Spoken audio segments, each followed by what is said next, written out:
ஆனா ஒண்ணு மட்டும் உறுதிங்க, தர்மம் தாங்க ஜெயிக்கும், நியாயம் தாங்க ஜெயிக்கும். ஆனா கொஞ்சம் லேட்டா ஜெயிக்கும். அங்க ஒருத்தன் கிளம்பி வருவான், அடிபட்டு நொந்து நூலாயி, அவன் லீடரா மாறுவான்.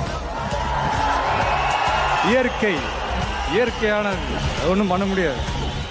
அவனுக்கு கீழே நடக்கும் பாருங்க ஒரு சர்க்கார்.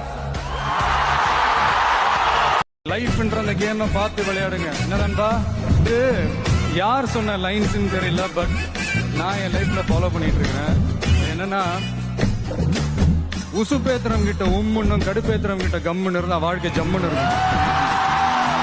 எல்லா புகழும் ஒருவனுக்கே, நீ நதி போல ஓடிக்கொண்டிரு.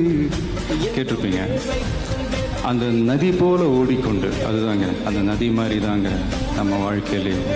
நம்மளை வணங்குறவங்களும் இருப்பாங்க, நம்மளை வரவேற்கிறவங்களும் இருப்பாங்க, நம்மளை எதிர்க்கிறவங்களும் இருப்பாங்க. நம்ம வேலை, நம்ம கடமையை செம்மையாக செஞ்சுட்டு அந்த நதி மாதிரியே போய்கிட்டே இருக்கணும்.